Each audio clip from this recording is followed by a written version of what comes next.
No More Secrets: How the Clery Act provides students and staff the right to know their college's safety by demanding universities' responsibility of transparency. On April 5, 1986, tragedy struck the Clery family. Jean Clery was brutally raped and murdered in her college dorm room at Lehigh University, violating her right to a safe place to reside.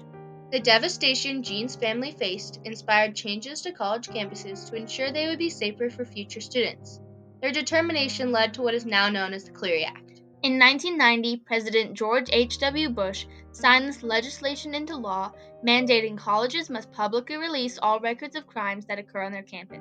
Although colleges didn't agree for a variety of reasons, the Clery Act was largely successful in creating safer communities on campus. Once the act was signed into law, it created a legal responsibility for disclosing crimes and ensuring campus safety, thus providing the right for students and staff to choose a school they felt comfortable in.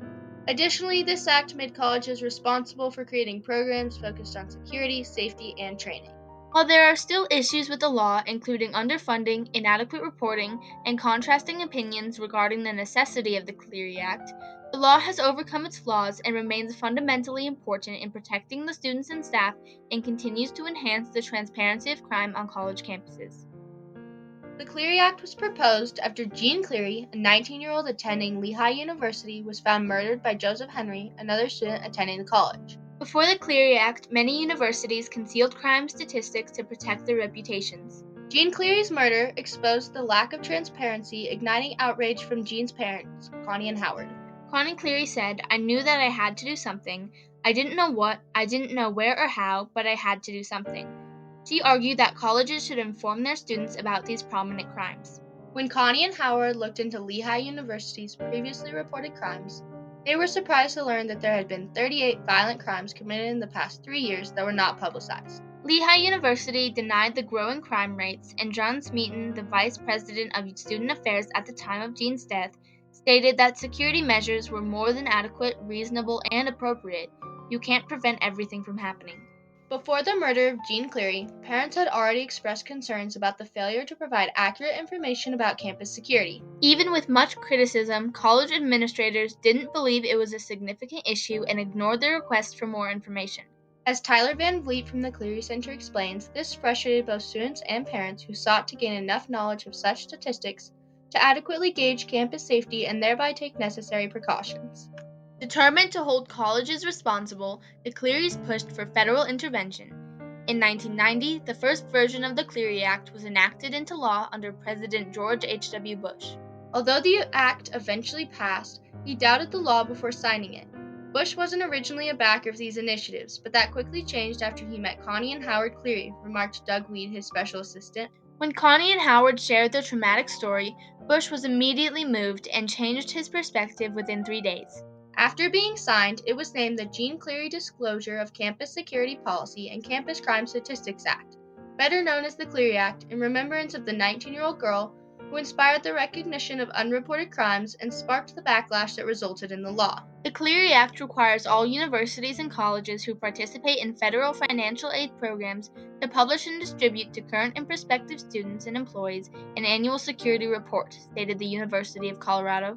The Clery Act demands that colleges publish acts of assault, murder, robbery, theft, arson, stalking, dating violence, drug abuse, and alcohol and weapons violations. The Clery Act protects students by giving them the right to know the safety of their campus. It also establishes the responsibility of colleges to tell people about these occurrences and not conceal crimes from students and staff. 1 year after the Clery Act was passed, the Vice President of State Relations at Purdue University exclaimed that he did not think it necessary to call attention to those problems which aren't any more of a problem on campus than they are in any other community. To this day, many agree with him because the fact is people tend to overlook the crime statistics when choosing a college. Although he and others had a negative perspective on the law, the Clery Act continued to focus on campus crime. Along with requiring transparency, it ensures the victim's right to anonymity. The university will not publish the names or other identifying information of a victim unless such confidentiality impairs with the effectiveness of the measure, declared the original policy of the Clery Act. The Clery Act empowered students and parents with access to crime data, upholding their right to make informed decisions about campus safety. The Clery family also founded the Security on Campus, now known as the Clery Center, a nonprofit dedicated to stopping crimes on U.S. campuses. Soon after the Clery Act was passed, students were able to utilize their right to choose safer schools and could easily view what crimes happened at each college. The law brought attention to many crimes on campuses and to the fact that colleges weren't as safe as they once believed. Whether one agrees with the necessity or effectiveness of this legislation, or whether it has positively impacted campus safety or not, everyone can agree that the Clery Act has increased awareness of crime on American college campuses, stated the Stetson Law Review. Many appreciated the act, but it also received immediate criticism. Given that the act deals only with reported crimes, it is heavily dependent on voluntary reporting to approach anything close to accurate statistics regarding campus crime, claimed Tyler Van Vliet from the Clery Center. The Clery Act inspired accessible safety records in colleges, but some still saw many challenges. A study conducted by the Association of American Universities in 2015 showed when it comes to crimes of sexual assault or sexual misconduct, 28% or less of even the most serious incidents are reported to an organization or agency. 50% or more of victims of these serious incidents say they do not report the event because they do not consider it serious enough, stated the Clery Center. This illustrates that even though the Clery Act has promoted the transparency of crime statistics, it still does not promise every crime to be reported. So there's kind of these language barriers in Clery that make it a little bit harder to report things. I think I would like better language usage, and a little bit of loosening of the regulations of what we can report. There's a lot that happens on college campuses that we can't necessarily report in our Clery Act. Another disadvantage of the law was that many colleges did not comply with its terms. Institutional self-preservation and disagreement about complying with the law greatly challenged the law's success. The fact was that the same forces that had so long resisted the passage of the bill in the first place were still at work. I would learn that the universities would routinely cheat on their numbers and the local police would often look the other way, stated Doug Weed of the Bush administration. Although all federally funded colleges are required to abide by the Clery Act, it does not give any funding to support the enhanced security measures and new protocols.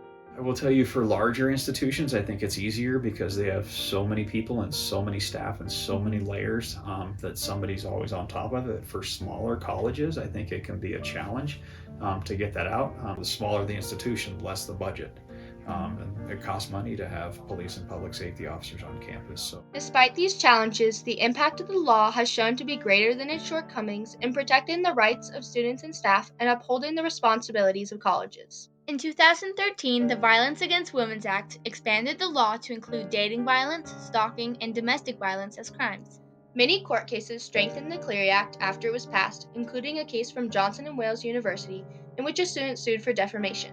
Another case happened when the Department of Education fined Eastern Michigan University because of the failure to warn students of a murder. Liberty University had a record-breaking fine of $14 million in March of 2024 for noncompliance. This is the largest fine ever imposed for violating the Clery Act, declared the U.S. Department of Education. These amendments and lawsuits helped strengthen the Clery Act and motivated colleges to enhance safety on campus.